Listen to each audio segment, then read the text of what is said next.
Hi everyone, I am Dr. Paresh Suresh Gaikar, Assistant Professor, Department of Physics, Karmur Bhaura Patil College, Vashi. Today we are going to see very interesting topic X-ray of FYBSc. First of all, we will see what is an X-ray and status of the X-ray in the electromagnetic spectrum. Everyone is well known about the word X-rays. X-rays are the electromagnetic waves. It lies in the electromagnetic spectrum. The frequency of the X-ray is in between 10⁻16 to 10⁻20 Hz, and the wavelength of the X-ray lies between 10⁻⁻6 to 10⁻⁻10 centimeter. Now we compare the X-rays with the electromagnetic spectrum, and we found that X-ray having high frequency than the visible spectrum and X-ray having lower wavelength than the visible spectrum. It happened because frequency and wavelength both are inversely proportional to each other. The X-ray having very high frequency, that means X-ray having high energy, because there is a relation E is equal to h nu. Nu means frequency, h is a constant, h means Planck constant. If nu is higher, means frequency is higher, that means energy is also higher, because both are directly proportional to each other. So X-ray having high energy. Now we will discuss the discovery of the X-ray. X-rays are discovered by scientist William Roentgen in 1895. X-ray discovery is an accidental discovery. Now I will tell you how the Roentgen discovered the X-rays. Discovery. While doing the experimental experiments, Roentgen found that the mysterious light would pass through the most substance but leave shadow of a solid object. Because he did not know what is the rays were, he called X, meaning unknown rays. So that is story behind the name X-rays. And in 1906, scientist Barkla proved that X-rays are the electromagnetic wave of a very small wavelength. Now we will discuss the properties of the X-ray. There are 5 most important properties of the X-ray. So first property of X-ray is X-ray travel in a straight line. It does not deflected by electric and magnetic field. Next property of X-ray is X-ray are the electromagnetic waves with a wavelength range 0.01 to 10 nanometer. There is another unit to measure the X-ray wavelength, which is XU, and 1 XU is equal to 10⁻⁻13 meter. Third property of X-ray is X-ray ionize the medium which through they pass. Fourth property, X-ray having high penetrating power. They can penetrate 2 to 3 centimeter in a wood and 1.15 centimeter in a aluminium. And last property of the X-ray is X-ray cause the phosphorescent substance to glow and affect the photographic plate. The property number 4 and 5 are the important for the medical field. Now I will tell you how the X-ray used to detect the fracture bone. X-ray can penetrate to the hand, feet, arms, legs. Okay, but X-ray cannot pass through the bone because bones are most dense. So that's why X-ray cannot pass through the bones. X-ray pass through the body structures onto specially treated plates, and a negative type picture is made. When the X-ray beam pass through the soft organs like blood, skin, muscles, okay, allow most of the X-rays to pass through it and appear dark grey on the photographic plate. A bone which is more dense than the soft tissues, so X-ray cannot pass through it, so white on the film. At a break in a bone, the X-ray beam passes through the broken area and appears as a dark line in the white bones. So from that we can detect the fracture on the bones. So now we will discuss the production of the X-rays.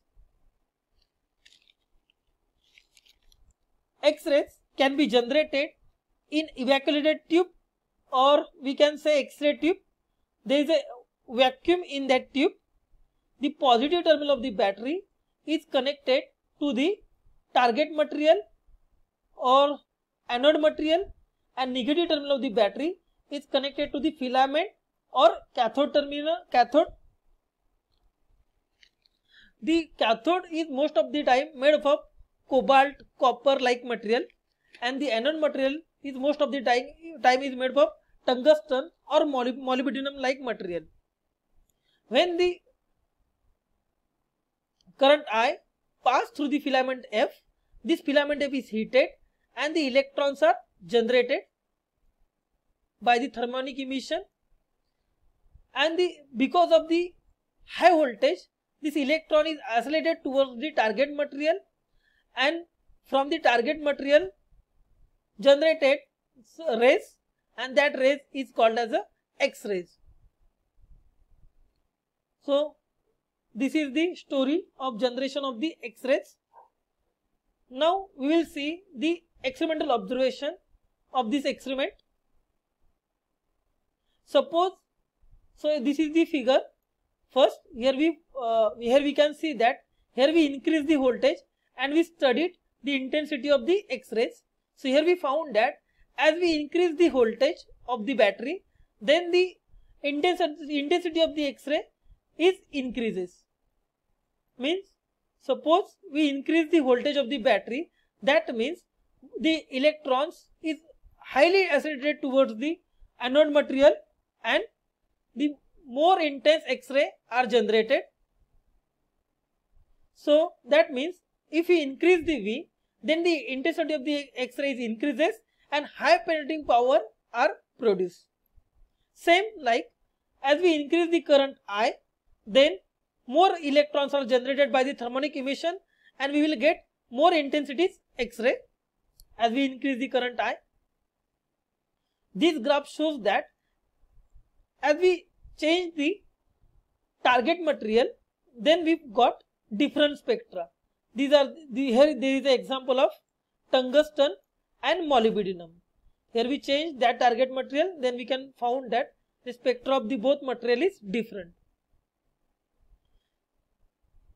So from this first figure, we can make another conclusion. As we increase the voltage, see this is wavelength. Wavelength means lambda. So as we increase the voltage, the wavelength is decreases. Means lambda minimum is decreases.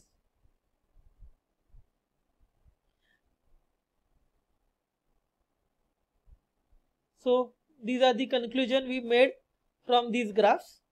These are the experimental observation of the X-ray experiment. Now we will see types of the X-ray spectrum. There are two types of X-ray spectrum. One is a continuous spectrum and another one is a characteristic spectrum. Continuous spectrum in physics usually means a set of attainable values of some physical quantity such as energy or wavelength that is best described as an interval of real numbers. So this is a sine or cos wave is an example of continuous. And now we will see characteristic spectrum. It is also called as a discrete spectrum. So in discrete spectrum, a set of attainable values is discrete in mathematical sense, where there is a positive gap between each values and the next one. So this is the X-ray spectrum graph. So here the molybdenum X-ray spectrum and tungsten X-ray spectrum. So this one is a tungsten X-ray spectrum and another one is a molybdenum X-ray spectrum. So tungsten X-ray spectrum is a graph of continuous spectrum, and here in molybdenum X-ray spectrum, these two peaks shows that characteristic spectrum. Now we will see how the continuous spectrum is produced and when characteristic spectrum is produced. Now we will see how the continuous spectrum is produced. So here we consider the electron which is generated by the thermonic emission at the filament or cathode material which is oscillated towards the target material. So here we consider one atom among the target material atoms. So now there are two cases. This electron can pass through this atom, or the second case is the electron, it can be heated or it can be collide with the electrons of the atom. So here for the continuous spectrum we will consider the first case, which is electron can pass through the atom. So here we consider the electron can pass through the atom. Okay, so the initial velocity of electron is v1 and final velocity is v2. So here v1 is greater than v2 means initial velocity is greater than the final velocity v2. So why the v2 is less than v1? So it's because when the electron moving from the atom, so that time the nucleus of the electron apply the gravitational force to the electron. It's because the nucleus mass is 1800 times greater than the mass of the electron. So because of the gravitational electron change its path or it bends toward the nucleus, and at that time its velocity decreases. So that means the velocity decreases means the kinetic energy decreases, because the initial kinetic energy v1 means half mv1 square. Okay, now it decreases up to the half mv2 square. So that means the energy decreases, and according to the law of conservation of energy, the decrease in energy which is converted into the rays, and that rays is nothing but X-rays. So here we take another example. When electron passing very close to the nucleus, so that time the gravitational force applied by the nucleus which is very high. So that time the more v2 is decreases. So that means the high energy X-ray we will get than the earlier case. Okay, so we take another one case. When the electron passing very close to the nucleus and suddenly electron stop, means what happen here, we will not get v2. So that means all the energy or the initial or kinetic energy of the electron is converted into the X-rays. So in continuous spectrum we will get different wavelength or different frequencies X-ray. So that's why we will get continuous spectrum. Now all these things we will see with the help of mathematical derivation. So here we consider the initial kinetic energy which is half mv1 square, and the final kinetic energy is half mv2 square. Here v2 is less than v1, which we saw earlier, and the photon or the X-ray which we got, the energy of that X-ray is h nu. Okay, because that time X-ray are the rays. Okay, and the energy of the rays which is h nu. So change in kinetic energy is equal to half mv1 square minus half mv2 square is equal to h nu. Means the difference between the initial kinetic energy to the final kinetic energy, which is equal to the amount of or the frequency of the X-ray which we got, which is h nu. H is a Planck constant. So here we consider v2 is 0 means all the initial energy of the electron which is converted into the X-rays. So that time we will get high frequencies X-ray. So that's why we write down here h nu max. So now here we consider this electron which is oscillated by the voltage V. Okay, so that's why the kinetic energy of this electron is equal to EV. So that we write down here, V oscillating voltage of the X-ray tube. So EV is the kinetic energy, so it is equal to half mv1 square. So now we compare the equation number 2 and 3. Here we got EV is equal to h nu max. So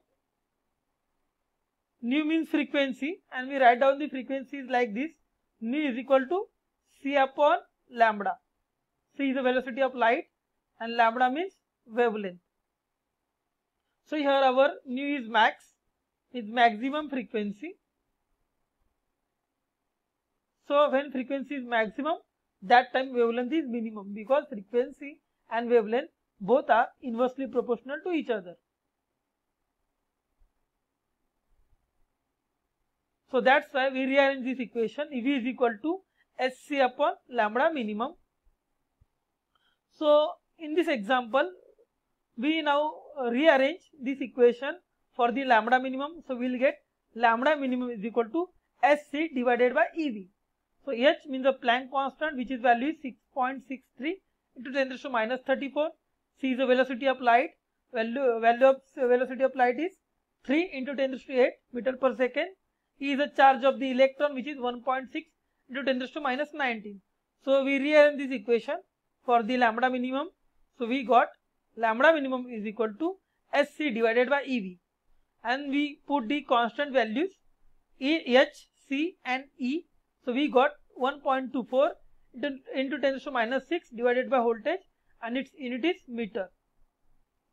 So our final equation for lambda minimum is Sc divided by Ev is nothing but 1.24 into 10 raised to minus 6 divided by V.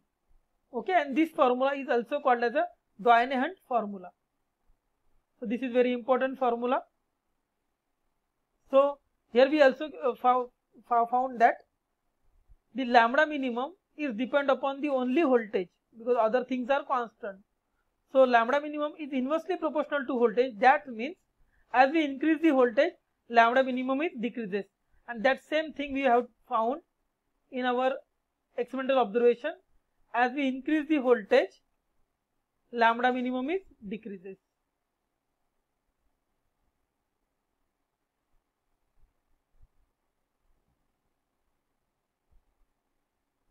Now we solve the problem on the basis of Doyne-Hunt formula. So this is the question. An X-ray tube emits X-ray with minimum wavelength, which is lambda minimum is equal to 0.1 angstrom. What is the operating voltage? So in this example, they given us lambda minimum, and they asking to find the operating voltage V. So first of all, we write down what we have given. So they have given lambda minimum is equal to 0.1 angstrom, and we have to find out the voltage. And our formula is lambda minimum is equal to Sc divided by Ev is nothing but 1.24 into 10 raised to minus 6 divided by voltage. Okay, but we have to find out the voltage. So we have to rearrange this equation like this. V is equal to 1.24 into 10 raised to minus 6 divided by lambda minimum. Okay, but they have given us lambda minimum in terms of angstrom. We have to convert this angstrom into the meter. So 1 angstrom is equal to 10 raised to minus 10 meter. So we have to put this value by replacing angstrom. So we got 1.24 into 10 to minus 6 divided by 0.1 into 10 to minus 10 by putting the value of lambda minimum. So now this minus 10, when it goes into the upper side, we will get plus 10. So 1.24 into 10 to minus 6 into 10 to plus 10. So minus 6 and plus 10 we will get plus 4. And when we rearrange this equation and when we simplified it, we will get our final answer, which is 1.24 kilovolt. So the operating voltage for the X-ray tube, which is 1.24 kilovolt.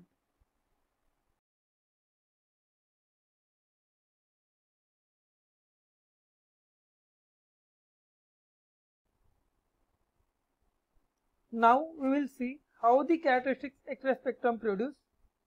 In continuous spectrum, we consider that the electron with a very high velocity v1 or high kinetic energy passing through the atom, and its velocity or kinetic energy decreases, and the change in energy converted into the X-rays. But here we have to consider the electron with a very high velocity accelerated towards the target atom, and it's collide with the electron of the atom. So that we have to consider here. So in the characteristic spectrum, the electron with a very high velocity is collide with the electron of the atom of the target material, and because of the high kinetic energy, this electron, it get excited and it comes out from the atom, and that's why vacancy is created. And to fill that vacancy, the outer electron comes to fill this vacancy, and when that electrons jump from the one orbit to the another orbit, that time it radiates some energy according to the Bohr model, and that energy is nothing but X-rays. So suppose the second shell electron comes to the fill that vacancy, that time gap is very high, so that means we got more energy X-ray than the earlier case. Okay, but here the difference between the shell is fixed, so that means we have got same or fixed amount of X-ray radiate here. So that's why we got characteristic spectrum. So suppose there are number of shell in the atom like K shell, L shell, M shell, N shell. Okay, suppose L shell electron fill that vacancy, that time the spectra we got, that spectra we called K alpha.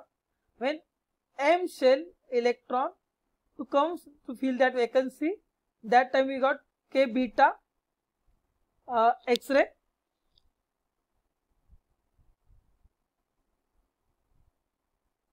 So this is the graph of continuous spectrum, and this is the K alpha and K beta are the characteristic spectrum. Now we are going to solve the problems from the X-ray topic. So now we will solve problem number 2. So problem is, in television tubes, electrons are accelerated through a potential difference of 10 kilovolt. Calculate the highest frequency and the lowest wavelength of the electromagnetic wave emitted when these electrons strike the screen of the tube. So in this problem, they provide us the potential difference, means voltage 10 kilovolt, and we have to find out the highest frequency, means nu max, and the lowest wavelength, means lambda minimum of the electromagnetic wave.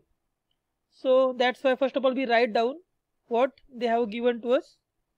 So we have given voltage 10 kilovolt, means 10⁴ volt, and we have to find nu max and lambda minimum. So to solve this problem, we have to use this formula, EV is equal to h nu max. So E is the charge of the electron, h is a Planck constant, they have to provide us voltage. So with the help of this information, we can easily find out nu max.